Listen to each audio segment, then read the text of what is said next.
Hey painters and miniature enthusiasts. Today I bring you something special. Do you remember that feeling of walking into a store, seeing a box of miniatures and saying I have to paint it right now? Well, that's how I felt when I saw the Wildercorp box for the first time. The truth is that I am blown away by those dynamic poses, those details, that hunter-themed setting, and those adorable little dogs. Who wouldn't want to paint these guys?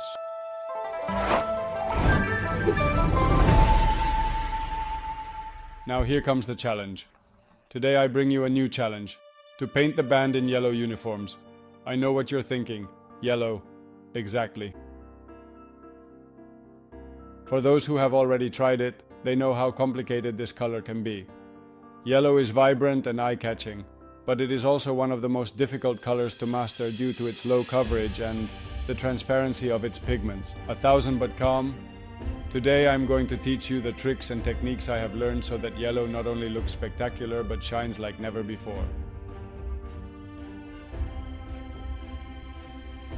And also, I'm going to teach you an additional step that many painters are unaware of, and that makes a difference.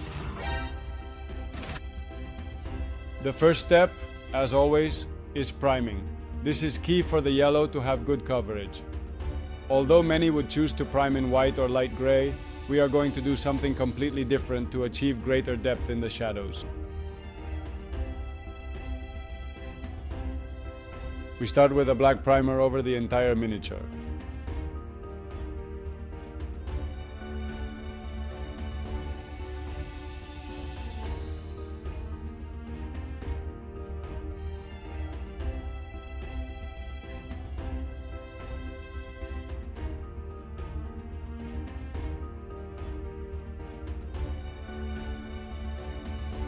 Then we apply a layer of violet with an airbrush, which is the complementary color to yellow. This will give us a spectacular contrast in the shadow area and make the yellow stand out even more. Next, we will apply white ink from above onto the violet layer to create a kind of grisaille.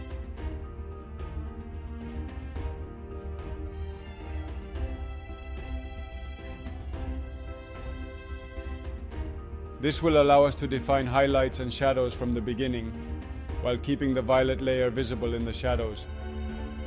Now is when we carefully apply the yellow with an airbrush, in several thin layers so that it remains vibrant and uniform over the light areas, while still leaving the violet shadows visible and evenly. And don't worry if any shadowed area receives some yellow. The low coverage of this color allows us not to ruin the work done previously. And this is where many painters stop. But there is a significant contrast jump between yellow and violet that can still be very aggressive. That is why we need a transition color that softens this difference without losing the brightness of the yellow. Ideally, a diluted orange or a wash should be used in these intermediate areas.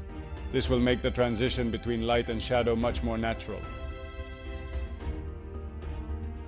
Remember that if you use ink, it may leave some shine, but this can be easily resolved with a matte varnish at the end. Once we have finished the base of yellow, we can start blocking in the different colors for each part. In my case, I have combined yellow and black in the uniform by painting the coat black.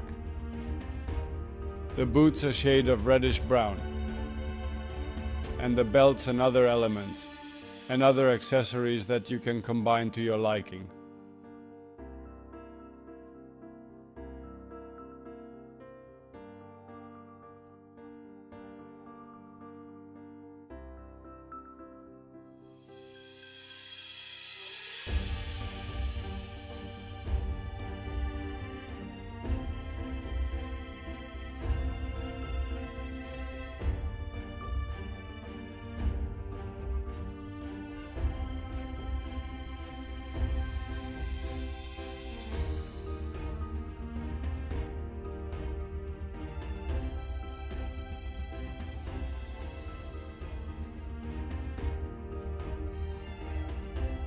For the face, instead of covering it entirely with a dark base coat, I only apply the dark brown in the shadow areas, leaving key areas like the forehead, nose and cheekbones to be covered directly with a brighter tone.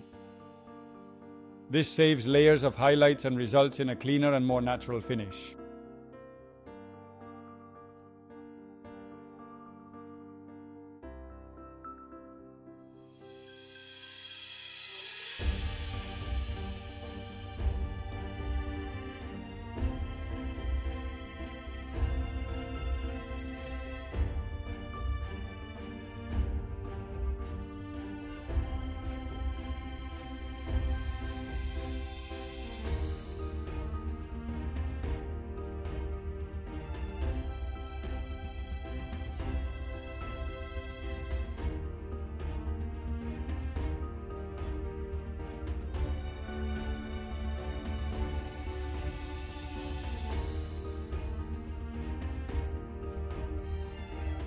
It is an advanced technique, but once you master it, it is a game changer.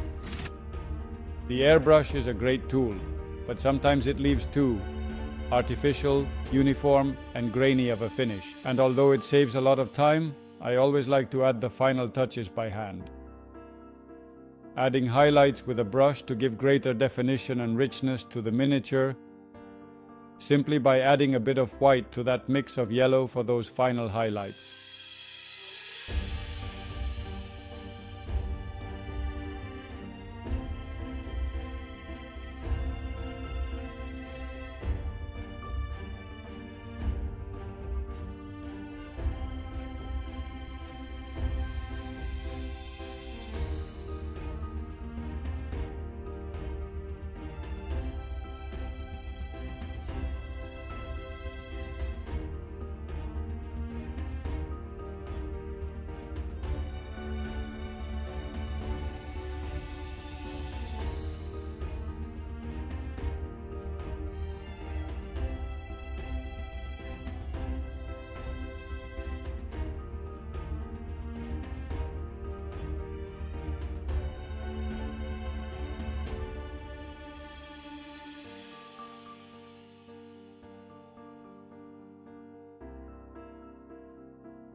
And here they are, the Wildercorps in their vibrant yellow uniform and ready for battle.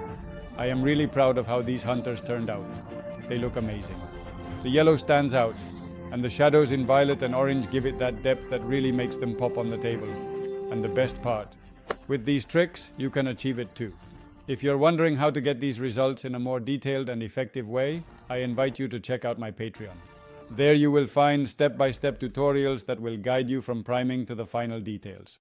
Whether you want to paint the Wildercorps or any other miniature using these advanced techniques, on my Patreon I explain everything so you can improve and achieve incredible results in a practical and simple way. So if you want to take a step further, I'll see you there. If you enjoyed this video, don't forget to give it a like, subscribe, and activate the notification bell to stay updated on more content like this. See you in the next video and keep painting.